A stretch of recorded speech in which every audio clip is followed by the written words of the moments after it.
Bon, normalement, vous êtes 95 inscrits, donc vous ne serez pas tous présents, hein, ça c'est sûr. Déjà, j'ai reçu des messages qui me prévenaient d'imprévu de dernière minute et que vous ne pouviez pas venir. Donc dans tous les cas, il y aura le replay. Donc pas de pression si après vous avez des obligations, que vous devez aller, si vous avez entraînement ou je sais pas quoi, voilà, ou des obligations familiales et que vous loupez un petit bout de la visio, il y aura le replay. Ok, ben on va attaquer parce que j'avais annoncé 17h30 et comme je suis presque sûre que vous aurez des questions, on va essayer d'aller assez vite, surtout sur le début, sur la partie qui me concerne, sur ma présentation. On essaiera autant que possible que vous partiez, en tout cas que vous quittiez ce webinaire sans avoir de questions. Là, l'idée, c'est donc sur ce webinaire, il va être un petit peu en mode magistral, mais surtout n'hésitez pas à poser des questions. J'aimerais bien, si ça vous tente, qu'on s'organise une fois par mois ce genre d'événement. Donc là, c'est sous format magistral. Mais les autres fois, ce serait plus sous format de, on appelle ça un mastermind sous classe virtuelle, où ce serait plus sous format d'échange. Donc, c'est-à-dire qu'on choisirait d'un mois à l'autre, donc d'une visio à l'autre, une thématique en particulier. Là, on va être sur les obligations légales spécifiques à la micro-entreprise en France et en 2025.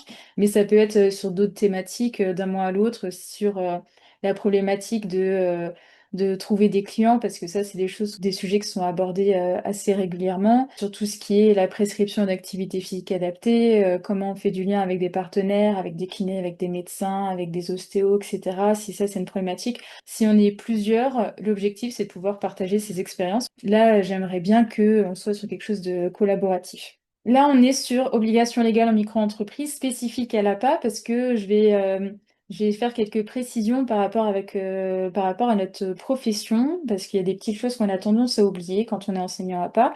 Alors c'est assez évident, vous allez voir quand je vais les rappeler, c'est évident, mais au moment où on crée son activité, on n'y pense pas. Je fais vraiment un topo très rapide sur qui je suis et ce que je fais, parce que ça peut faire du lien après avec ce que je vais raconter et éventuellement avec vos questions, si vous avez des questions par rapport à votre activité actuelle. Donc je suis enseignante à pas. Initialement, j'avais pas prévu d'aller dans la pas.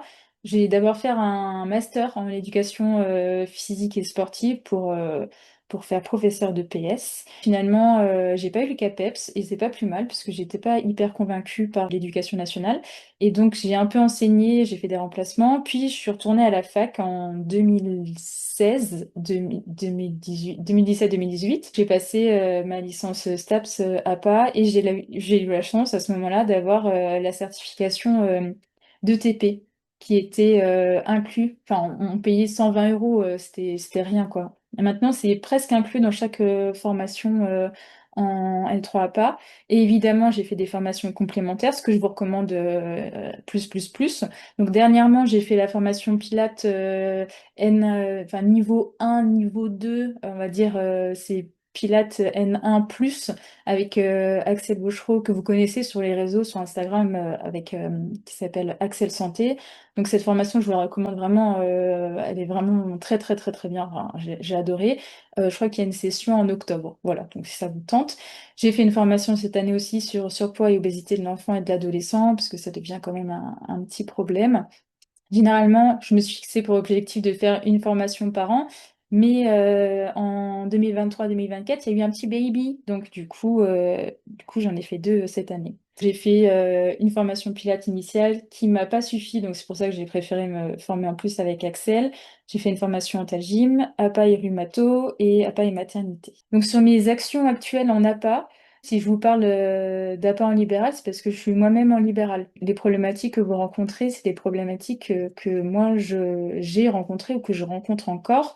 Donc actuellement, je suis installée dans un cabinet kiné et donc je m'attends à avoir des questions sur est-ce que je paye un loyer, est-ce que c'est une rétrocession. Vous me poserez les questions plus à la fin du webinaire du coup, parce que c'est pas des sujets que j'aborde aujourd'hui, mais j'y répondrai avec plaisir. J'interviens aussi dans plusieurs associations. J'interviens là depuis mai de l'année dernière, moi ça fait un an, là, dans un hôtel qui a développé une salle de sport et des cours collectifs. Ça marche super bien. En plus, en milieu rural, c'est génial. Là, on essaie de développer l'APA dans cette espèce de désert médical. C'est hyper bien accueilli, vraiment, c'est parfait. Je fais des cours de pilates dans une salle de yoga. J'interviens en entreprise. Donc là, au mois de juin, c'est la semaine de qualité du travail. Donc là, toutes les entreprises se rappellent que il faut prendre soin de leurs employés, donc ils nous demandent de faire des interventions. Je fais des interventions aussi pour des caisses d'assurance maladie et des prestats en domicile. Et en parallèle, donc, je suis formatrice en entrepreneuriat pour l'organisme certifié qui s'appelle Diapasonia. Donc, je gère la page Lapin Entrepreneur. Depuis l'année dernière, en collaboration avec l'IPSEM, donc c'est un organisme de formation spécialisé dans l'ETP, c'est l'organisme historique en France. On a monté en collaboration une formation ETP 40 heures qui est certifiante et spécifique au milieu de l'APA. Ça, pour moi, c'était important parce que souvent, vous avez des formations ETP qui sont un peu larges. Donc, si vous n'avez pas de formation ETP, je vous recommande de faire une formation ETP parce que ça va vous ouvrir des portes. La mienne, évidemment, parce que, à mon sens, c'est la meilleure parce qu'elle est spécifique à pas, mais formez-vous où vous pouvez.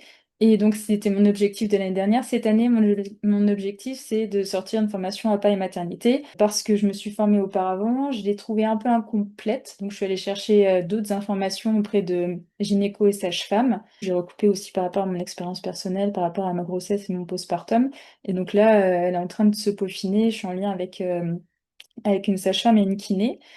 Et donc, j'ai développé avec Rapport Entrepreneur un partenariat avec Assure Coach Sportif. Donc, c'est grâce à moi, sans me vanter, que vous avez la petite ligne APA, activité physique adaptée, dans les catégories d'activités pour vous assurer. J'ai un partenariat avec Sport Santé Domicile. Et depuis peu, je suis en relation avec Alliance. J'espère que Alliance ne sera plus en partenariat exclusif avec Ciel Bleu. Peut-être que ça a changé depuis la dernière fois que j'ai échangé avec Alliance, mais là, je vais faire en sorte que voilà, on va négocier un petit peu. Je vais vous montrer un petit peu ce que j'ai fait dans mes débuts et surtout mes erreurs. C'est l'une des raisons pour lesquelles je vous propose cette thématique de webinaire sur les obligations légales, parce que on a tendance à se dire qu'on a juste besoin de s'inscrire sur Internet et que c'est bon, et qu'à partir du moment où on s'est inscrit, bah c'est bon, on est dans les clous, on a juste besoin de récupérer quelques petits papiers et puis c'est bon. Et en fait, il y a plein de petites choses qu'il faut prendre en compte. Et dès le début, je vous fais un petit topo sur mon parcours. Bah, j'ai commencé par le salariat parce que j'avais pas du tout prévu d'être en micro-entreprise. Donc, comme vous, j'ai une licence TAPS-APA. J'ai été salariée comme agent de développement sportif pour le CEDOS à Clermont-Ferrand. Et ensuite, j'ai déménagé en Vienne, à Limoges, en mai 2019. J'avais déjà créé ma micro-entreprise parce que j'avais prévu de m'installer et développer mon activité à Clermont-Ferrand. Donc après, j'ai dû changer tous mes plans en arrivant à Limoges. Et donc, j'ai préféré reprendre un poste de salarié, un petit CDD, sous-payé, hein, comme on veut voir, évidemment. Et donc, c'est l'une des raisons pour lesquelles après je suis partie sur le libéral. Enfin, ça m'a encore plus encouragée parce que on fait pas grand-chose avec 1 300 € par mois. Le libéral, comment ça s'est passé? J'ai officiellement quitté le milieu du salariat en août 2020, c'est-à-dire que mon contrat a duré jusqu'à août 2020. On va passer très très vite, mais vous voyez que j'ai eu, bon, il y a eu des petits flottements, hein. Il y a eu une augmentation du chiffre d'affaires. Je peux pas dire linéaire, mais voilà, il y a une petite augmentation. Aujourd'hui, je suis en moyenne à 2005-3000. Là, j'ai mis 3300 parce que c'est les plus gros mois que j'ai fait cette année, en 2025. Mais restez pas là-dessus. C'est, on va dire, 2005. Plus activité salariée en tant que formatrice, et puis les prestations à domicile quand je passe par une structure, par exemple par OnSport qui est une plateforme de coaching qui met en lien avec des clients. Du coup, on est salarié. Donc, j'ai ça en plus, on peut rajouter 400-500 € en plus. On va se baser sur mes erreurs de débutante au moment où j'ai créé ma micro-entreprise et les erreurs que vous ne devez pas faire, ou en tout cas, si vous êtes dedans, on va faire en sorte que vous n'y soyez plus trop longtemps. Au début, j'ai fait des mauvaises collaborations, donc j'ai perdu un peu d'argent. J'ai perdu presque 1 500 €, donc c'est beaucoup, avec du coup des contrats qui ont été signés et qui n'ont abouti à pas grand-chose. Donc du coup, j'ai pas récupéré tout l'argent que j'avais investi. Au début, j'avais fait un mauvais choix de code APE. Donc, pour ceux qui sont pas encore à leur compte, qui n'ont pas leur micro, quand vous créez votre micro-entreprise, on vous donne un code APE par rapport à votre domaine d'activité. Et quand j'ai créé ma micro, moi, je savais pas quoi mettre. Donc, j'ai mis autre activité récréative de loisirs. Ça marchait quand même. Mais par la suite, je l'ai changé. Et une autre grosse erreur, c'est au niveau de la gestion de ma micro-entreprise, au niveau des obligations légales. Pendant plusieurs années, donc là, ça fait 5 ans que je suis à mon compte, ça fait pas si longtemps que ça que j'ai une médiation à la consommation, ça fait que 3 ans. Les CGV, c'est pareil, j'en avais pas avant, ça fait que 3 ans. Et les factures, comme j'aime bien que les choses aillent vite, en fait, ça, je me suis mis dans les règles assez tôt. Enfin, dans la première année, j'ai vite utilisé un logiciel de facturation. Donc, du coup, j'étais dans les clous. Mais j'ai quand même passé la première année en faisant des factures avec Word, avec Excel, ce qui n'est pas forcément recommandé. Et je pense que vous êtes plusieurs dans le cas.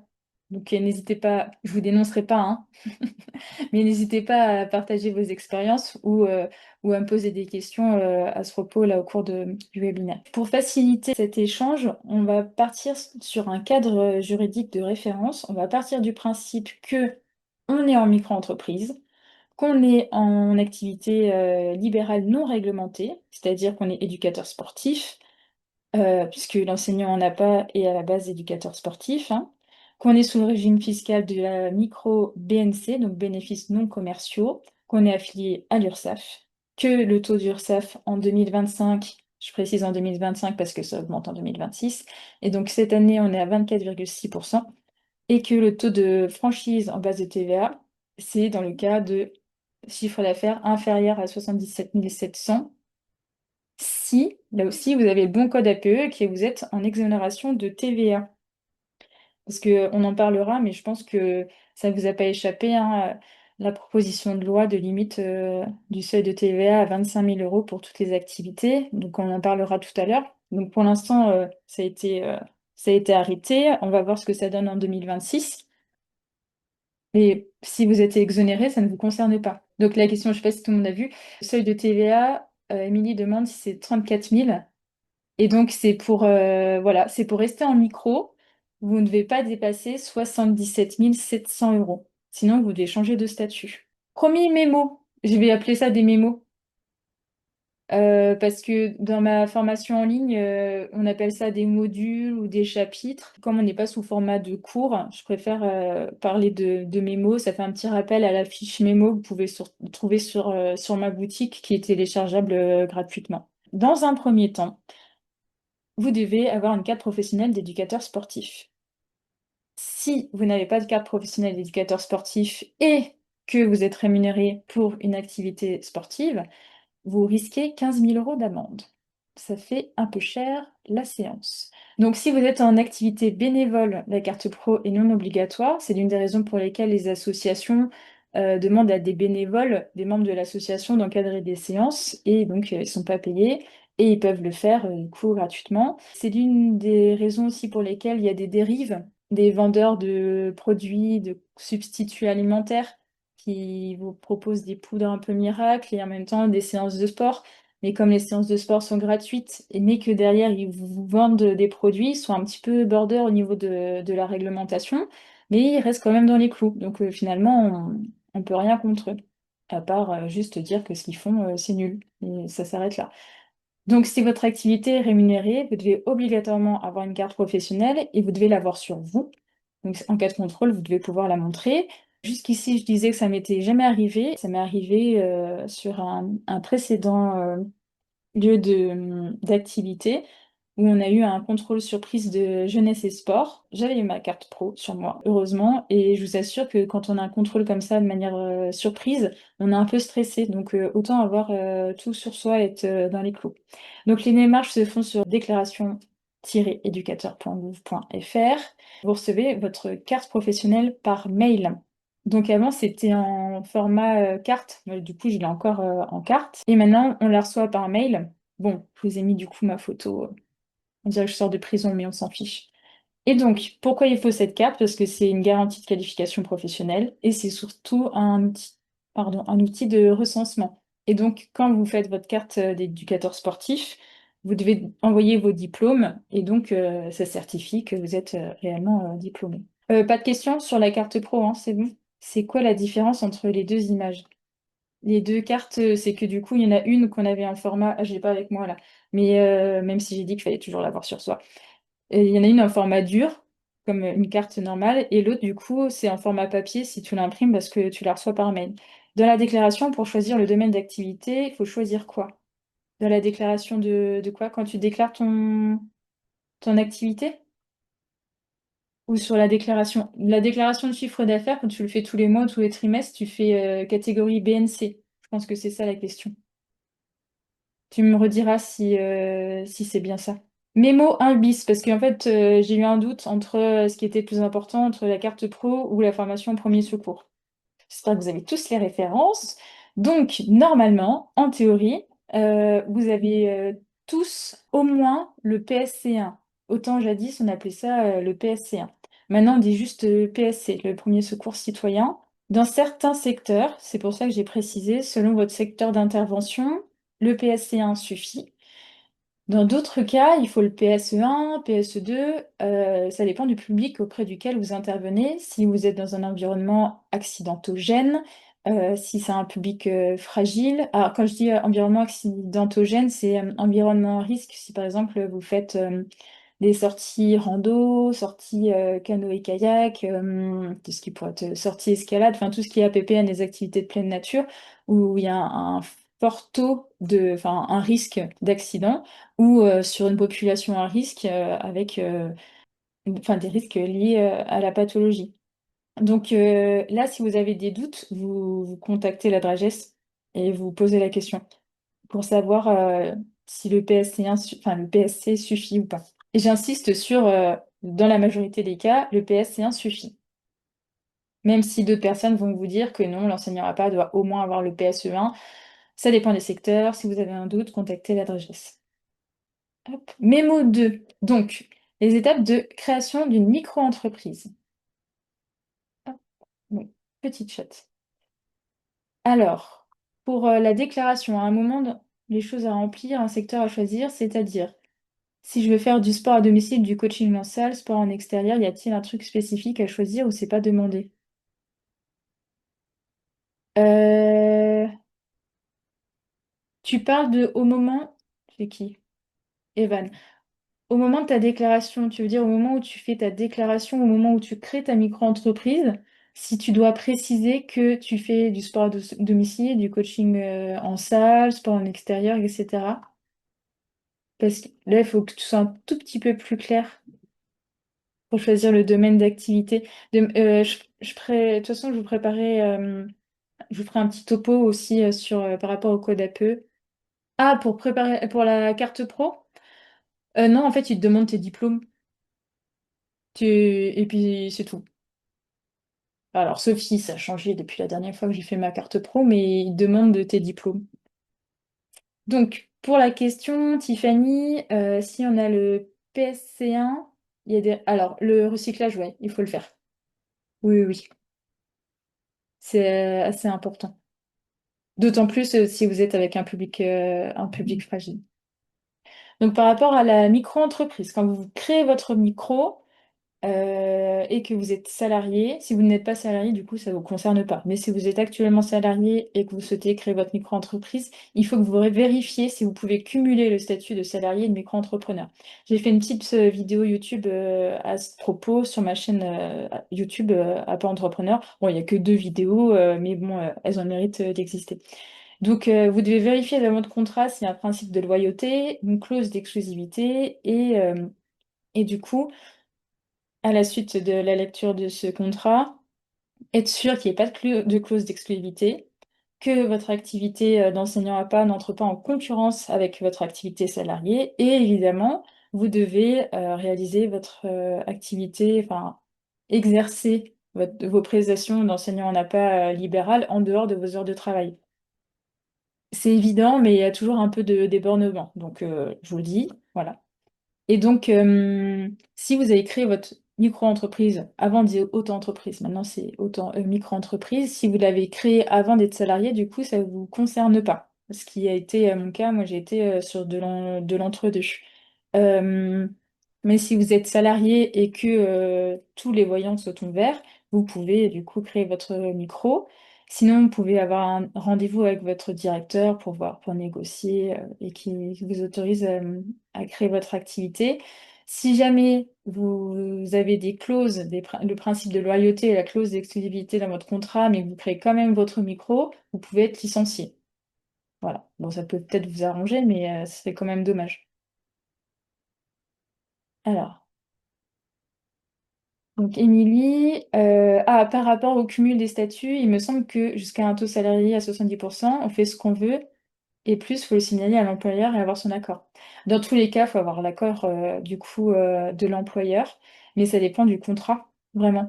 Les 70%, il me semble que c'est par rapport à... nous, on avait ça quand j'étais dans la fonction publique. Il y a pas mal, par exemple, d'enseignants en EPS qui font aussi entraîneur, par exemple, à côté.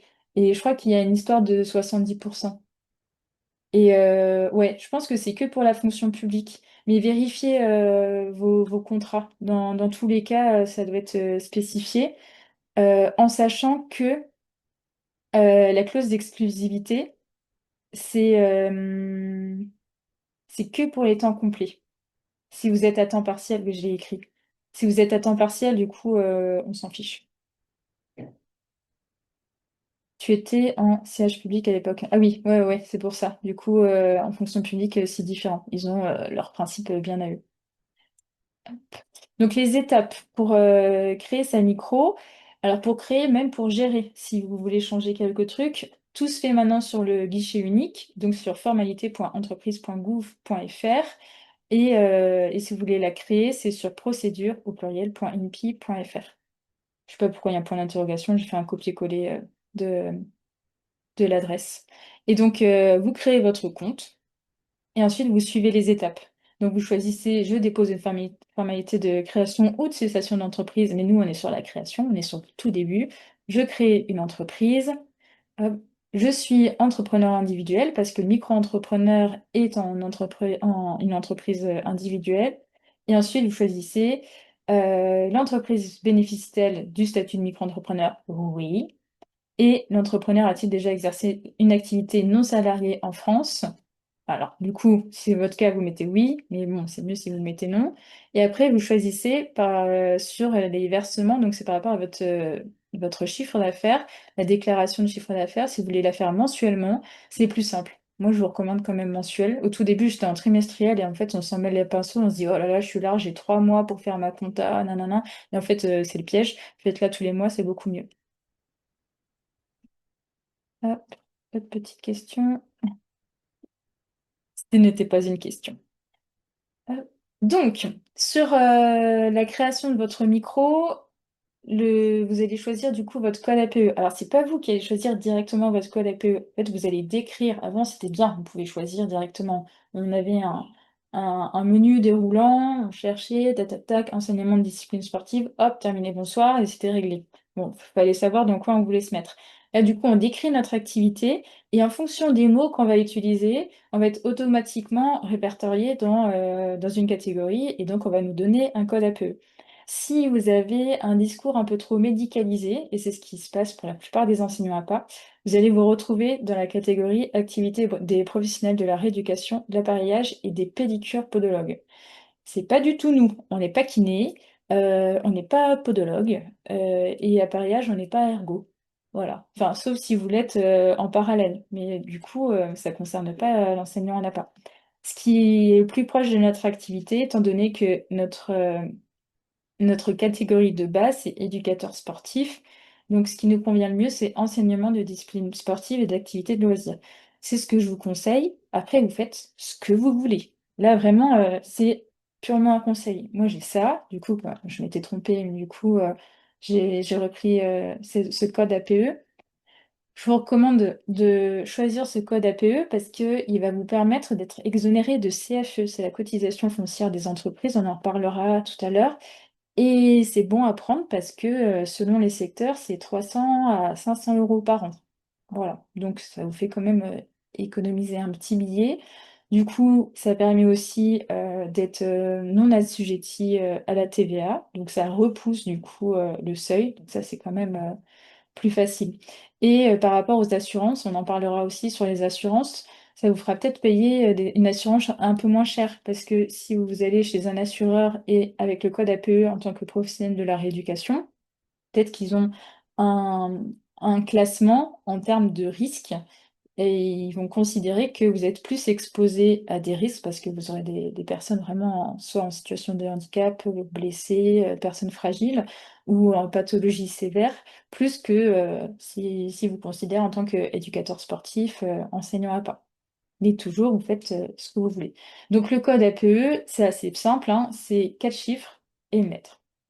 Voilà. Donc 85, 51Z, souvent séparé par un point, 85.51Z. Et donc, on vous le demande souvent sur l'assurance ou sur la médiation à la consommation. Donc là, je vous l'ai dit, moi j'ai choisi ce code APE, mais vous faites ce que vous voulez. Et si jamais au moment de votre inscription, c'est pas le bon code APE qui vous a été transmis, vous pouvez faire une demande auprès de l'INSEE pour changer ce code APE. Et je pense que j'ai reconnu des noms de personnes qui sont avec nous là qui galèrent à changer de code APE. Normalement, ça se fait, hein, je vous assure. Moi, ça a été fait hyper vite, beaucoup trop vite d'ailleurs, parce que j'ai envoyé un mail, je dis ouais, je crois que j'ai pas le bon code APE, je crois que c'est ça. Ils m'ont dit ok, et puis ils me l'ont changé. Ça s'est fait, mais en un rien de temps. Et là, je vous vois galérer à envoyer des formulaires, envoyer des mails et ça passe pas. C'est que souvent, il y a une période un peu d'explosion où on demande la modification du code APE, c'est parce qu'on doit payer la CFE en décembre. Et les mois qui suivent, il y a pas mal de demandes de changement de code APE. Donc peut-être qu'ils ont vu qu'il y avait une entourloupe. Donc quand vous créez votre micro-entreprise, vous allez recevoir des documents et ces documents, il faudra les garder parce que vous ne pourrez pas avoir de double. Et vous allez les recevoir par courrier. Et souvent par courrier, vous allez recevoir des petits courriers frauduleux qui sont mi-frauduleux, c'est-à-dire que c'est des courriers commerciaux qui sont passés pour des services obligatoires. En tout cas, ils ont un discours un peu anxiogène. Surtout, vous ne faites pas avoir. Là, ils font payer combien? 193 € et 15 centimes pour l'affichage obligatoire. Ça, c'était au tout début de ma création d'activité, donc j'avais le mauvais code APE, hein, voilà, du coup, vous avez une preuve. Et je sais plus si à l'année. Bref, on s'en fiche, voilà. Donc ça va peut-être changer au niveau du prix. Donc faites attention au niveau des courriers que vous allez recevoir. Et par rapport à la micro, alors c'est pas des obligations légales, mais pour moi c'était important de vous rappeler que vous pouviez bénéficier d'aide au moment où vous allez créer votre entreprise. Donc l'ACRE, l'AR ou l'ARS. Je vais pas m'étaler sur le sujet. Si vous avez des questions, il y a plein d'infos sur le site de Pôle emploi France Travail. Voilà. Mémo 3 par rapport à la déclaration de son chiffre d'affaires. Hop, petite question. Est-ce que je peux revenir sur la diapo avec les courriers à ne pas égarer? Ah oui. Bah, grosso modo, ce que tu vas recevoir de l'URSSAF et de l'INSEE. Donc tu vas avoir ton numéro de... je l'utilise toujours, je m'en rappelle plus. Sirène. Voilà. Donc, tu as un document qui atteste que tu t'es réellement déclaré, que tu as vraiment une entreprise à ton nom. Voilà. Après, il y a des documents que tu peux retrouver sur autoentrepreneur.ursaf.fr si tu as besoin enfin, voilà, d'une attestation. Aussi, quand vous allez faire une formation, vous pouvez du coup vous cotiser hein, pour la formation. Vous avez le droit à 600 € de prise en charge de formation par an quand vous faites une formation auprès d'un organisme certifié, bien sûr.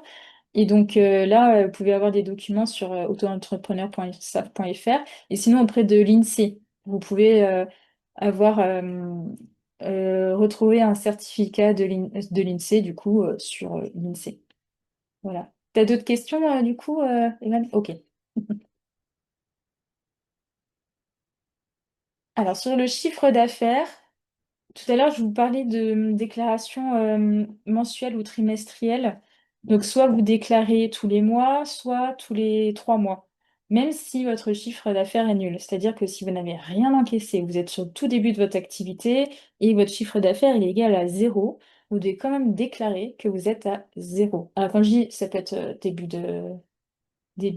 d'activité ou quand vous prenez un mois de vacances, du coup, votre chiffre d'affaires il sera à zéro. Et donc, il faudra quand même déclarer que vous êtes à zéro. Et donc, les démarches, elles sont sur autoentrepreneur.urssaf.fr. Et quand vous allez déclarer votre chiffre d'affaires, il faudra bien déclarer dans la catégorie BNC, même si les pourcentages, le taux de cotisation sociale, il peut être plus avantageux ailleurs, on ne va pas ailleurs, hein. On reste bien dans bénéfices non commerciaux. Donc, c'est-à-dire qu'on n'est pas une activité commerciale, on n'est pas une activité industrielle ou artisanale, on est une activité libérale, non réglementée, mais on est quand même une activité libérale de prestation de services. Donc, on est en BNC. Là, vous le voyez bien, hein, enfin, c'est bien à distinguer, il y a BIC, BIC et BNC sur la déclaration de chiffre d'affaires. Et vous pensez bien à valider, quand vous faites votre déclaration, du coup, vous rentrez du coup vos coordonnées bancaires, vous validez votre chiffre d'affaires, vous validez que vous payez. Parce que je me suis fait avoir une fois où j'ai oublié de cliquer et de valider, et du coup on est majoré quand on oublie de payer. Mais comme c'était la première fois, ils m'ont pas fait payer la majoration.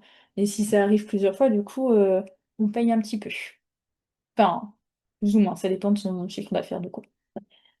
Donc là, en mémo 3 bis, parce que c'est en relation avec du coup la déclaration de son chiffre d'affaires, il y a le paiement des cotisations sociales. Donc c'est là où vous pensez à vraiment bien valider du coup le paiement. Vous faites votre déclaration et votre paiement en ligne. Et il s'élève ce taux à 24,6% du chiffre d'affaires pour les activités libérales hors CIPAV. Là, du coup, si vous créez votre micro maintenant, vous êtes forcément hors CIPAV. On pouvait choisir de rester à la CIPAV ou pas. Et c'est 26,8 si vous êtes en versement libératoire. Ça, c'est la théorie. En fait, j'ai personne autour de moi qui utilise le versement libératoire et moi, je ne l'utilise pas non plus. Donc, moi, je suis encore en micro, hein. Donc, j'ai que 24,6. Est-ce qu'il y a d'autres personnes là, ici présentes, parmi les 14 participants sur 95, qui sont à 26,8 et qui ont pris le versement libératoire? Si vous pouvez me confirmer que vous avez ce taux-là. Et donc, si vous voulez avoir une idée de combien vous allez payer, bon, normalement, on est capable, on a fait STAPS, on a fait un peu de maths, hein, on est censé être capable de calculer sur notre chiffre d'affaires. Par exemple, j'ai encaissé 2000 euros, combien ça fait si je donne 24,6, combien il me reste? Bon, si on ne peut pas, ou pour aller plus vite, on va sur monentreprise.ursaf.fr, simulateur, ou alors vous tapez simulateur auto-entrepreneur sur Internet, et du coup, vous pouvez savoir précisément combien vous gagnez après avoir payé votre URSSAF. Mémo 4, la déclaration de revenus et les impôts. Normalement, tout le monde a fait ses impôts. La limite, c'était hier, je crois, en fonction des départements. Donc, quand on est à son compte, on déclare le montant de son chiffre d'affaires. Ah, petite précision, Émilie, dis-moi, on déclare l'URSSAF après avoir enlevé les charges? Surtout pas. Nope. Mais qu'est-ce qu'il raconte ton comptable? Bon, dis pas que j'ai dit ça. Quand tu déclares à l'URSSAF, tu déclares ce que tu as encaissé. Donc, c'est-à-dire que on va partir du principe que le mois dernier, je sais plus combien j'ai déclaré 2002, je sais plus, 2004, bref, on s'en fiche. C'est tout ce que j'ai encaissé en virement, en chèque, en espèces. Petit rappel, on déclare ses espèces, sinon c'est illégal. Et qu'est-ce qu'on peut avoir d'autre comme virement, chèque, espèces? Si vous faites un règlement par carte bancaire, bah, du coup, tout ce qui est par carte bancaire.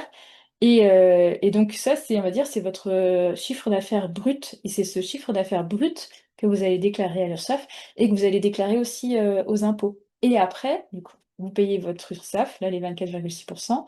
Et après, vous enlevez vos charges, vos abonnements, votre loyer, vos frais kilométriques. Qu'est-ce que la CFE si vous n'avez pas choisi le bon code APE, l'assurance professionnelle, votre médiation et la consommation, mais c'est rien, c'est 30 euros sur 3 ans, l'achat de matériel, etc., etc. Et du coup, après, c'est ce qui vous reste. C'est le net, du coup, ce que vous mettez dans votre poche, ce qui vous sert à vivre. Du coup, c'est le net du net. Mais sinon, vous déclarez vraiment votre chiffre d'affaires brut. Alors, donc du coup, voilà. Donc peut-être qu'il s'est mal exprimé ton comptable. Ou sinon, il faut que tu changes de comptable. parce que c'est pas lui qui va payer l'amende à ta place. Voilà. Donc voilà pour les impôts. Donc là, je vous l'ai dit un petit peu, mais vous déclarez vraiment votre chiffre d'affaires brut. Et ensuite, par rapport à la catégorie BNC, c'est 34% de votre chiffre d'affaires pour les activités libérales et prestations de services, donc c'est-à-dire nous, qui est pris en référence pour payer les impôts. Et vous pouvez passer par le versement libératoire. Alors, il y a trois conditions spécifiques. Alors, j'ai plus les taux en tête, là, c'est vraiment un truc spécifique impôts, et les impôts, comme pour tout le monde, ça me saoule aussi. Donc, dès que vous avez des questions, allez voir sur le site des impôts, sinon vous les appelez. Là, c'est trop spécifique, je peux pas me permettre de vous donner des conseils parce que c'est en dehors de la gestion d'une micro-entreprise. C'est vraiment à voir si qu'on respectez les trois conditions et par rapport aussi à votre vie, à votre statut actuel. Donc, vous pouvez peut-être passer par le versement libératoire à voir si c'est avantageux ou pas. Hop, donc, sur les impôts, il y a les CFE. Je l'ai mis dans la catégorie impôt parce que c'est un impôt pour les entreprises. Donc, la cotisation foncière des entreprises, c'est une taxe qui est obligatoire pour toutes les entreprises, mais si vous avez le code APE 8551Z, enseignement de discipline sportive, et toutes les catégories d'enseignement sont exonérées de payer la CFE. Donc, la première année de son activité, on est exonéré de CFE. Si le chiffre d'affaires est inférieur à 5 000 euros, on est aussi exonéré. Donc, ça, c'est cool. Quand on est sur le lancement de son activité, ça, c'est quand même bien sympa. Après, même si 5 000 euros sur l'année, ça va vite, hein, dès qu'on se lance, dès qu'on travaille en entreprise ou en association et qu'on a des activités qui tournent toutes les semaines, ça va assez vite.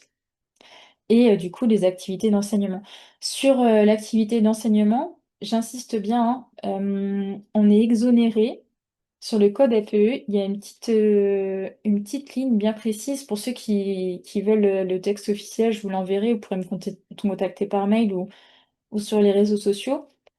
On est exonéré si on n'a pas de local avec, avec notre nom commercial. C'est-à-dire que si moi, du coup, mon nom commercial, c'est Adapsanté, comme mon site internet adapsanté.fr. Donc, si j'ai un local avec écrit en gros Adapsanté, et du coup, mon code APE, il est en relation avec ce nom Adapsanté, du coup, je peux plus être exonéré de CFE parce que je suis plus vraiment dans la catégorie d'enseignement, comme enseignement de musique, enseignement de je sais pas quoi, voilà. Hop, petite question pour la CFE. Evan, je me projette avant même la création, mais si un jour je change de pays, je supprime l'entreprise, basta, ou ça va être super galère. Je ne sais pas. Je ne sais pas. Moi, je connais la réglementation en France. Comment ça se passe si tu veux changer? Eh ben, je sais pas. S'il y a d'autres personnes dans cette situation, n'hésitez pas à partager vos expériences. Il me semble que alors si tu prévois de revenir, du coup, tu peux juste déclarer zéro de ton chiffre d'affaires et tu mets ton activité en suspens en France et après tu reviens. Euh, Sinon, bah, c'est assez simple hein, de faire l'association de ton activité. Tu as vu hein, sur l'INPI, on peut créer et clôturer son activité. Après, si tu prévois de la rouvrir derrière, là, je sais pas. Là, c'est un peu trop spécifique. Je suis désolée. Là, j'ai pas l'info. Voilà, j'ai pas réponse à tout. Hop, voilà, pour la CFE. Donc, j'espère que ceux qui sont là ont bien choisi le bon code APE. Hop, Mémo 5, par rapport aux obligations comptables. Là, ça fait un peu peur. Voilà, on va peut-être passer un petit peu de temps dessus. Surtout, posez vos questions. Parce que le livre de recettes, c'est pas les recettes des gâteaux au chocolat, hein, c'est les recettes de ce qu'on encaisse. Donc ça, je l'avais pas la première année quand j'étais à mon compte. Et en fait, c'est en fouillant. Là, du coup, mais je connais par cœur tout ce qui est .gouv.fr, là, Je passe mes journées dessus. En plus, des fois, vous me posez des questions hyper précises de choses que j'ai jamais vues. Et donc, je vais chercher, je fouille tous les textes sur Légifrance. Voilà. Donc, le livre de recettes, il est obligatoire. Il est en gras, il est souligné, c'est obligatoire, même quand on est en micro-entreprise. Parce qu'on dit, oui, la micro-entreprise, il n'y a pas beaucoup de gestion à faire. C'est ce qui est le plus simple, il n'y a pas de compta, on n'est pas obligé d'avoir un comptable, etc., etc. Bah, du coup, il faut quand même être assez propre et assez rigoureux sur sa comptabilité. Parce que vous devez préciser, donc ça dépend le format, hein. Vous pouvez le faire format papier, vous pouvez le faire en format Excel. En fait, ce qui compte, c'est que ça ne doit pas être modifiable. Ça, c'est vraiment indispensable. Donc, c'est-à-dire que si vous le faites et que de manière informatisée sur Excel ou sur Word ou je ne sais pas sur quoi, après, il faut que ce soit enregistré et que ce soit plus du tout modifié. Donc, ça se fait en version papier. Moi, je le fais en version papier. Du coup, j'ai vraiment une trame, je me suis fait un tableau et je note, j'ai les dates, hop. Et du coup, ça doit respecter ce système-là avec le tableau dessous. Donc, vous devez bien préciser la date de paiement, pas la date à laquelle vous encaissez. Si par exemple, vous avez des chèques, on va partir du principe, on est le 6 juin. Je vais aller à la banque, je vais déposer mes 10 chèques parce que j'ai laissé traîner et voilà, je vais encaisser 10 chèques d'un coup. La date que je vais marquer sur mon livre de recettes, c'est pas le 6 juin 2025, c'est la date des chèques au moment où ils ont été délivrés. Hop. Donc, une petite question. Émilie, tu mets la date de la facture. Ah ben non, parce que du coup, la date de la facture, c'est au moment où... Alors sauf si la personne te paye sur le moment. Moi j'ai des personnes, on fera le topo tout à l'heure sur... Ah, nope. On fera le topo tout à l'heure sur les factures. Si vous faites la facture et que la personne vous paye tout de suite, ou alors elle vous paye et elle vous demande une facture. En sachant que, je leur dirai tout à l'heure, mais la facture est obligatoire dès le montant de 25 euros. Donc en théorie, j'espère que vous êtes tous à plus de 25 euros pour vos prestations, sinon c'est très mal, vous irez en enfer. Donc normalement, on doit donner une facture aux personnes auprès desquelles vous intervenez. Donc c'est à la date du virement, c'est à la date du chèque, c'est à la date du moment où vous encaissez pardon, les espèces. Donc, vous mettez bien la date, le client en question, si c'est une association, si c'est un particulier, si c'est une entreprise, si ça peut être quoi d'autre, si c'est une structure, une caisse d'assurance maladie, peu importe. La prestation en question, si c'est un cours collectif, si c'est j'ai mis coaching. Bon, vous l'appelez comme vous voulez, si c'est un accompagnement individuel. Euh, si c'est un atelier, si c'est une conférence, enfin je sais pas, vous mettez le montant et du coup comment vous avez été réglé, si c'est par virement, espèce, chèque, etc. Ça c'est obligatoire. Si un jour vous avez un contrôle, il faudra présenter votre livre de recettes. Je connais personne autour de moi qui a été contrôlé, mais on ne sait jamais. Autant être dans les clous. Pour rester sur le domaine de la compta et par rapport aux factures, tout à l'heure, je vous disais que la première année, moi, j'ai utilisé Word, après Excel, et en fait, j'ai vite cherché un logiciel de facturation gratuit parce que je voulais limiter les frais. Et aujourd'hui, j'utilise toujours un logiciel de facturation gratuit. J'en ai essayé un payant et en fait, c'était pas si fou que ça. Voilà, donc je suis repassée sur du gratuit. J'ai quand même voulu tester les options payantes, mais c'était pas, ça valait pas le détour. Donc, même si vous n'utilisez pas le logiciel gratuit, il y a des informations obligatoires à faire figurer sur vos factures. C'est le numéro de facture, donc c'est des numéros qui se suivent, hein. Vous pouvez pas avoir deux factures avec le même numéro. Vous pouvez pas avoir, par exemple, la facture 24, puis d'un coup la facture 26. Où est la facture 25? Non, ça, c'est pas possible. La date d'émission, c'est-à-dire le moment où vous faites la facture. La date de la prestation. Donc, si vous faites une facture, pardon, aujourd'hui, le 6 juin, pour, euh, pour toutes les prestations qui ont été réalisées dans la semaine, il faut noter les dates de la prestation. Je suis pas sûre que vous le fassiez tous. Ah, je suis presque sûre que vous ne le fassiez pas. Identification de l'acheteur, c'est-à-dire votre client. Donc, ça va être son nom, son prénom, son adresse, ses coordonnées. L'identité du prestataire, c'est vous, donc avec vos informations, c'est-à-dire votre nom, prénom, le nom de votre entreprise individuelle, votre micro-entreprise, si vous avez choisi un nom commercial, qui n'est pas obligatoire, hein, je précise bien, sinon je l'aurais cité un peu plus tôt du coup dans le webinaire. Euh, Qu'est-ce que vous mettez? Vous mettez votre numéro URSSAF, vous mettez vos coordonnées, vous mettez bien l'intitulé entrepreneur individuel. Ensuite, la désignation de la prestation, donc c'est aussi si c'est un cours collectif, si c'est du coup dans tous les cas ce sera une prestation de service. Le décompte détaillé de chaque prestation.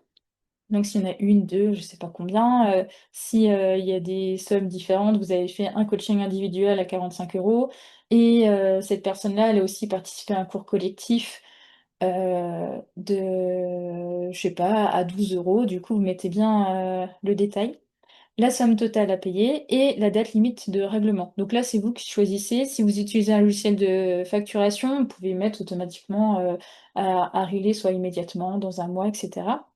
Et l'avantage du logiciel de facturation, c'est que vous pouvez en plus ajouter vos coordonnées bancaires, comme ça évite de recevoir à chaque fois par mail. Oui, tu peux me rappeler tes coordonnées bancaires, non, non, non. Comme ça, c'est fait, hop, elles sont transmises. Et c'est plus facile en plus si vous changez à un moment donné de compte bancaire. Et vous pouvez préciser les pénalités de retard, qui sont obligatoires hein, sur les factures. Vous devez préciser les pénalités de retard. Donc, je vous propose quelques logiciels. Donc, il y a Henri, qui est vraiment très très bien. Moi, j'ai commencé par ça, par Henri. C'est pour un logiciel gratuit, c'est formidable. Ensuite, je suis passée à Abi. J'ai essayé la version gratuite et la version payante. Et donc, je suis repassée sur la version gratuite, qui était totalement suffisante. J'ai essayé de faire un partenariat après avec Abi, avec un code promo, nanana. En fait, c'est vu que j'étais tellement satisfaite de la version gratuite, je voulais pas faire la promotion de la version payante. Bon, voilà. Et ensuite, il y a Indie et Time. On en a parlé, on m'a dit que c'était bien, j'ai jamais testé. Mais du coup, comme on m'a dit que c'était bien, je vous en parle. Puis j'aime bien vous faire plusieurs propositions. Alors, alors, quel logiciel j'utilise? Eh ben, du coup, j'y ai répondu avant de lire à ta question. J'ai commencé par Henri et là, actuellement, je suis sur Abi, en version gratuite, Abi. Et très très bien. Si vous voulez passer sur la version payante, en tout cas, c'est ce que j'avais fait. Moi, j'avais utilisé un code promo qui était sorti en décembre. Ils font une sorte de calendrier de l'Avent avec des grosses réducs. Et je l'avais eu à moins 50% abonnement à l'année, moins 50%. Je sais plus combien c'était pas si cher que ça. Donc je me suis dit que c'était l'occasion de tester. Est-ce que Abby est mieux que Henri? Je sais pas.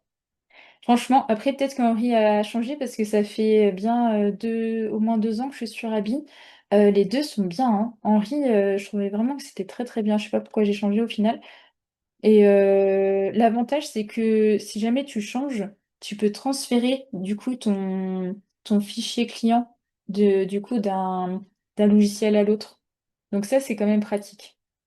Donc, et puis pour le suivi des factures, parce que les numéros de facture, je vous ai dit, elles doivent se suivre. Donc si vous changez de logiciel de facturation, vous ne repassez pas à 1, vous recommencez pas à 1 les factures. C'est dans la poursuite de votre dernière facture. Si vous êtes à 65, la prochaine facture sur le nouveau logiciel de facturation, c'est 66.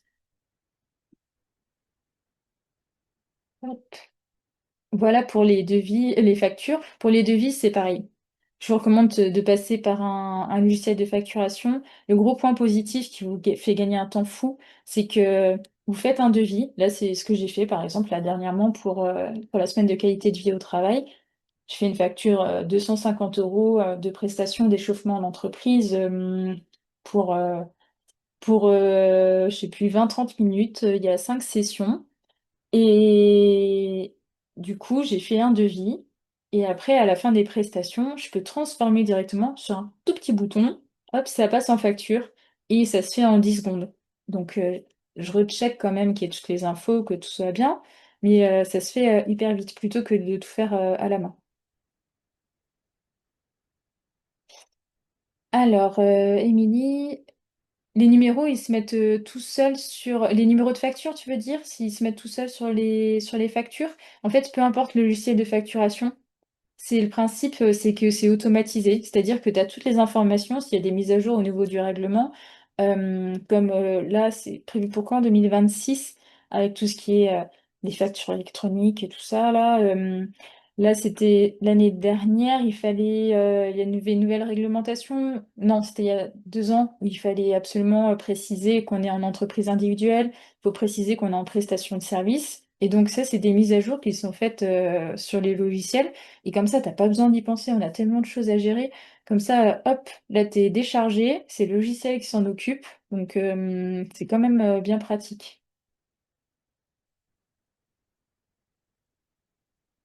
Ah, si on change de logiciel, oui, oui, du coup, moi j'ai eu ça, oui. Si tu changes de logiciel, tu peux préciser que tu veux commencer ta facturation, tu as fini à 65 sur sur Henri, tu veux passer à Abi par exemple, et ben tu mets que sur Abi, tu veux commencer ta facturation à partir de 66 et tu veux préciser que sur tes devis, tu commences à 17 parce que le dernier c'était 16. Est-ce que c'est obligatoire d'avoir un comptable ou recommandé? Franchement, en micro-entreprise, si t'as pas beaucoup de charges, si t'as pas de loyer, ou alors si t'as un loyer fixe, tu vois. Moi, je paye 360 € de loyer fixe. Je suis très transparente, hein, sur tout ce qui est question d'argent et tout. Je trouve que ça sert à rien de le cacher. Donc j'ai un loyer fixe et donc pour moi, le comptable, c'est pas nécessaire. Donc, sauf si après tu veux changer de statut en déclaration contrôlée ou oui, du coup, de point de vue d'Émilie, ça coûte cher et ça raconte n'importe quoi. Après, j'ai le droit de me tromper. Bon, voilà, tu lui demanderas. Enfin, si je me trompe, vérifier quand même. Mais bon, ce serait dommage d'avoir passé autant d'heures à éplucher les textes et puis de me tromper. Donc, à toi de voir, Tiffany, si le comptable ou pas, c'est bien pour toi. Mais il y en a qui ont des comptables, là, parmi vous, parce que moi, je trouve que c'est pas indispensable, hein.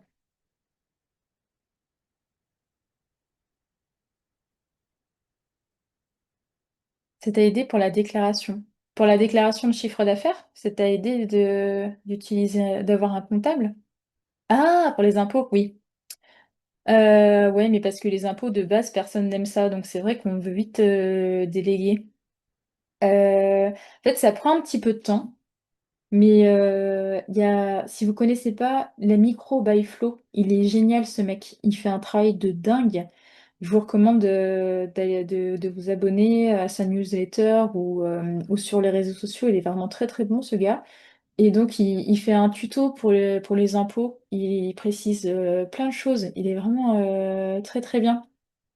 Bon, du coup, il n'a pas tout ce qui est particularité par rapport au domaine de éducateur sportif et APA. Voilà. Mais sinon, sur tout ce qui est généraliste sur la micro-entreprise, il est vraiment très très bien. Vraiment très bien. En plus, il fait plein de conseils gratuits. Bon, forcément, il vit pas juste d'amour et d'eau fraîche, hein. Donc, il est rémunéré parce qu'il vend des livres de recettes, des livres de recettes pour déclarer ce qu'on gagne, pas des livres de recettes culinaires. Il vend des formations aussi, voilà. Mais sinon, il propose plein de contenus gratuits de qualité. Hop. Donc, on revient à nos moutons sur les questions d'argent. Donc, après les factures et les devis. Si on encaisse de l'argent, généralement on l'encaisse sur un compte bancaire et donc euh, il faut, quand vous êtes en micro, avoir un compte dédié à votre activité. Si vous avez un chiffre d'affaires supérieur à 10 000 € pendant 2 années consécutives, là c'est obligatoire. Obligatoire, il n'y a pas de négociation possible depuis 2019, c'est obligatoire. Et si votre chiffre d'affaires est inférieur à 10 000 €, c'est recommandé dès le début.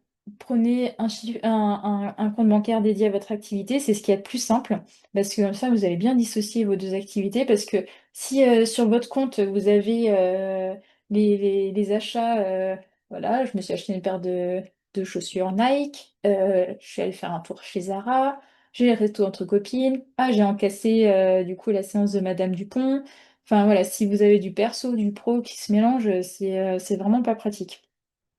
Donc, c'est vraiment utile pour séparer vos affaires personnelles et vos affaires professionnelles. Et ensuite, c'est obligatoire. Là, sur le choix de votre compte bancaire dédié à votre activité, vous n'êtes pas obligé d'utiliser un compte bancaire professionnel. Souvent, votre banque va vous proposer un compte bancaire professionnel. Vous n'êtes pas obligé d'utiliser ce compte bancaire professionnel. Vous pouvez utiliser un compte bancaire tout à fait lambda, personnel, comme ce que vous avez, votre compte courant basique. Parce qu'en plus, c'est plus cher, un compte bancaire pro. Donc, si votre banque vous dit que c'est obligatoire, ne l'écoutez pas. Vérifiez les infos. C'est comme les comptables, il faut vérifier les infos. On peut avoir un deuxième compte courant, il faut le demander, on ne le propose pas. Oui, il faut le demander. Et des fois, dans un premier temps, ils veulent pas trop, hein. Les banques, ils sont pas hyper OK parce qu'ils veulent proposer forcément, vous faire signer un nouveau contrat, parce que bah, forcément, ils touchent des coms sur des nouveaux contrats. Et moi, j'ai eu le cas avec ma banquière qui voulait absolument me faire passer par un compte bancaire pro. Et je sais plus combien c'est. Juste non, je veux pas payer plus cher pour exactement les mêmes services. Voilà. Donc vous lui dites non. Et comme pour tous les banquiers, hein, vous dites non, sinon je vais ailleurs. Et ça marche vachement bien. Donc vous allez voir. Et ensuite d'avoir un compte vraiment dédié à votre activité, c'est beaucoup plus facile pour l'URSSAF et pour les impôts.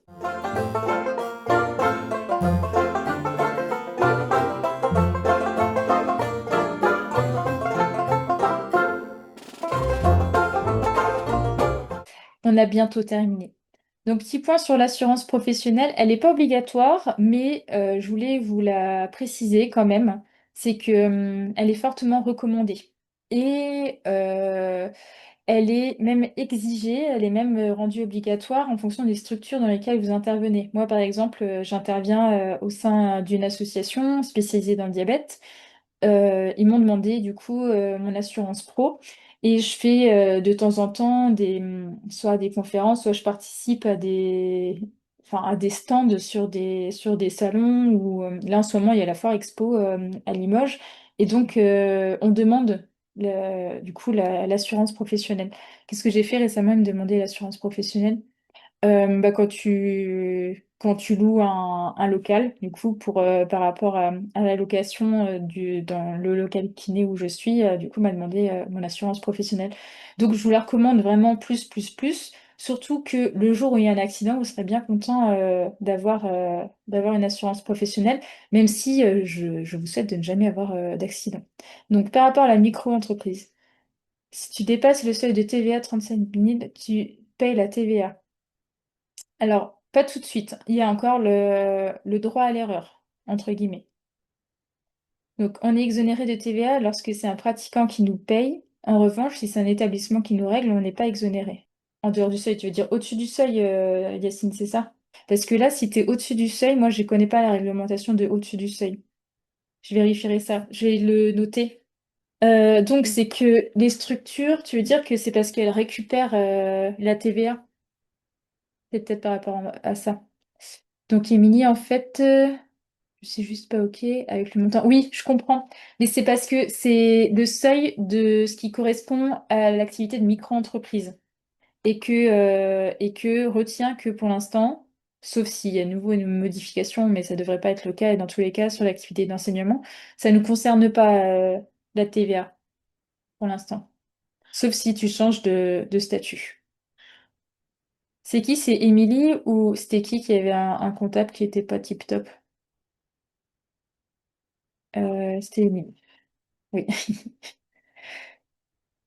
Donc, à voir avec ton comptable, ça dépend peut-être de ta situation. Si... Ah, tu l'as vu sur impôt.gouv. Oui, oui, oui. Mais je pense que je vois de quel texte tu parles. Je vais refaire un point et je referai peut-être une publication, une newsletter sur le sujet pour vraiment bien vous expliquer la situation avec un tableau et tout ça, parce que c'est vrai que c'est pas facile à comprendre. Donc, sur l'assurance professionnelle, je vais enchaîner parce qu'il y a un moment donné, il faut que je vous libère quand même. Si vous souhaitez avoir une assurance professionnelle, vous choisissez celle qui vous convient. Du coup, moi tout à l'heure, je vous parlais de Assure Coach sportif et donc vous pouvez avoir un petit code promo, mais voilà, c'est juste, il y a cette proposition-là. Sinon, vous avez la Maïf, la MAF, ça peut être votre banque aussi qui vous assure. Qu'est-ce qu'il y a d'autre? Je me rappelle plus. Enfin, enfin bref, il y a plusieurs assurances. Donc, à voir celle qui vous correspond le mieux, en sachant que le prix de votre assurance va varier en fonction de votre chiffre d'affaires. Bah, ça dépend du coût des assurances, mais plus votre chiffre d'affaires est élevé, plus vous allez payer. Si vous avez un local, si vous faites des activités accidentogènes, donc si vous faites par exemple des APPN ou quoi, ça peut avoir un impact sur le tarif de votre assurance. Ensuite, mémo 8, et on aura bientôt terminé, les mentions légales et les affichages. Donc, sur les mentions légales, sur tous les documents commerciaux que vous allez fournir, que ce soit des devis, des factures, sur votre site internet, que ce soit des flyers, vous devez préciser votre nom, la dénomination du micro-entrepreneur. Donc, c'est-à-dire si vous appelez Martine Dupont, vous devez l'écrire. L'adresse de votre structure, pas votre adresse personnelle, mais si vous avez une structure, vous la notez, votre numéro SIRET, votre code APE. Euh, à voir si, du coup, vous devez préciser dispenser d'immatriculation, etc. Mais normalement, c'est bon. Euh, et ça, c'est dans certains cas, c'est plus pour l'assurance professionnelle, vous pouvez la préciser sur les factures, sur les devis. Sur vos factures et devis aussi, vous pouvez préciser, du coup, la médiation à la consommation à laquelle vous avez souscrit. Sur votre site internet, il y a plein d'informations à préciser. En plus, du coup, c'est vrai que j'ai pas fait de diapo spécifique site internet, mais par exemple sur le site internet, il faudra préciser vos CGV et donc on va les préciser. Je vais vraiment tout vous détailler en dessous, en sachant que les CGV, elles doivent être non modifiables, donc le fait de juste les afficher sur votre site internet, ça suffit pas. Et donc, petit point sur les informations obligatoires. Si vous faites des flyers, vous devez forcément écrire ne pas jeter sur la voie publique. Et petit rappel, c'est vrai que j'en parle assez rarement, on a interdiction de mettre des flyers sur les voitures. Si on fait des cours en piscine, ça coûte cher. Bah peut-être. Peut-être que en fonction de l'assurance vers laquelle tu vas, si tu fais des prestations en piscine, peut-être que ça peut coûter plus cher. Chez Assure Coach Sportif, tu peux préciser que tu fais de l'activité physique adaptée et tu peux préciser que tu fais d'autres activités sportives. Ils ont tout un listing d'activités physiques. Et donc, sur certaines assurances, ils ont une classification d'activités qui sont accidentogènes. Donc, à voir. Elle n'est pas obligatoire, hein, l'assurance. C'est vous qui voyez. Donc les CGV, par contre, elles sont obligatoires. Les conditions générales de vente, elles sont obligatoires. Et donc, vous devez préciser le prix de vos prestations, les conditions de vente ou de prestation, les modalités de paiement, si vous voulez être payé en chèque, en espèces, peu importe, délai d'exécution, donc de réalisation de votre prestation, les garanties s'il y en a, le droit de rétractation. Donc, dans tous les cas, il y a un droit de rétractation. Alors, il y a un domaine où il n'y a pas le droit de rétractation, c'est quand vous achetez quelque chose sur une foire, mais ça ne vous concerne pas. Sauf si vous vendez des prestations en avance en étant sur une foire, sur un salon. Là, du coup, il n'y a pas de droit de rétractation. Généralement, c'est 14 jours. Et vous précisez votre médiation à la consommation qui est obligatoire. Donc, je suis à la société médiation professionnelle qui est à 30 € pour 3 ans. C'est la moins chère. Alors, c'est la moins chère, pas parce qu'ils sont sympas, mais parce que en cas de litige, les frais de gestion sont chers. Mais je vais partir du principe qu'il n'y aura jamais de litige. Donc, j'ai pris la moins chère. Normalement, il ne devrait pas y avoir de litige, hein. Si vous êtes en bon rapport avec votre patientèle, clientèle, vos bénéficiaires, il n'y a pas de raison. Hop. Et donc, petit topo sur la médiation à la consommation. Depuis le 1er janvier 2016, c'est obligatoire. Et j'en ai marre de voir sur les réseaux sociaux de gens qui disent que c'est pas obligatoire. C'est non négociable, c'est obligatoire. Vous pouvez avoir une amende de 3 000 €. Donc 30 € sur 3 ans ou 3 000 €, vraiment les calculs sont vite faits. Donc vous regardez la liste des médiateurs à la consommation qui correspondent à votre domaine d'activité, parce que toutes les médiations à la consommation ne couvrent pas toutes les activités. J'avais fait des devis auprès de 3 médiations à la consommation différentes, et il y en a une des trois qui couvrait pas mon activité. Et, Et j'avais du coup une copine qui avait créé son activité aussi, qui voulait prendre la même que la mienne. Et comme elle n'avait pas le même code APE que moi, ils n'ont pas voulu du coup signer un contrat. Donc à voir. Vous regardez celle qui vous correspond le mieux. Hop. Alors, avant de vous dire ce qu'il faut retenir, j'ai une question. Je crois que c'est aujourd'hui, mais du coup, je ne l'ai pas modifié dans ce diapo-là. Par rapport à la SACEM, je ne sais pas si vous voyez ce que c'est, la SACEM. C'est une cotisation qu'on doit payer quand on utilise de la musique. Donc, même si vous utilisez Spotify, vous utilisez un support musical qui n'est pas libre de droit. Il faut vérifier si, du coup, vous êtes dans la légalité et donc si c'est vous qui payez la SACEM ou si c'est la structure dans laquelle vous intervenez. Dans la majorité des cas, c'est la structure dans laquelle vous êtes prestataire qui doit payer la SACEM. Donc, retenez que dans la majorité des cas, c'est pas vous qui la payez. Hop, ça marche, Claudia. Bah, n'hésite pas à voir le replay, du coup. Bonne soirée. Donc, ce qu'il faut retenir. Ah, je m'étais dit pas plus d'une heure et demie. Donc, ce qu'il faut retenir de ce webinaire, c'est que la responsabilité civile professionnelle n'est pas obligatoire, mais elle est recommandée. Que le compte bancaire dédié à l'activité est obligatoire si vous avez un chiffre d'affaires supérieur strictement, hein, c'est-à-dire dès le premier euro au-dessus de 10 000 euros. Mais que même en dessous de 10 000 euros, c'est très, très, très, très recommandé. Le logiciel de facturation n'est pas obligatoire, mais je vous le recommande plus, plus, plus. Par contre, ce qui est obligatoire, c'est faire ces déclarations de chiffre d'affaires, même s'il est égal à zéro, soit tous les mois, soit tous les 3 mois. Euh, on n'en a pas parlé, mais pensez à utiliser votre budget de formation.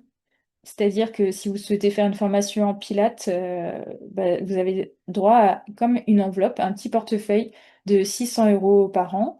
Et donc, si vous ne l'utilisez pas, vous perdez ce budget. Donc, c'est quand même dommage. Vous pouvez faire une formation par an avec une petite prise en charge. Voilà. Et donc, je vous avais promis un code promo sur la boutique. Vous pouvez utiliser le code webinaire 2025 parce qu'il y aura forcément d'autres webinaires les autres années. Il y aura d'autres webinaires au cours de cette année. Et il va courir 6 mois, ce code promo, webinaire 2025, parce que les codes promo qui durent pas longtemps, je suis pas fan.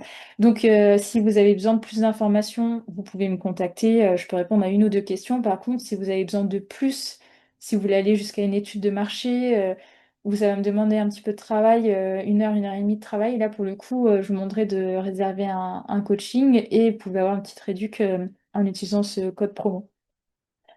Voilà, que ce soit sur le e-book, la formation en ligne ou enfin toutes les prestations.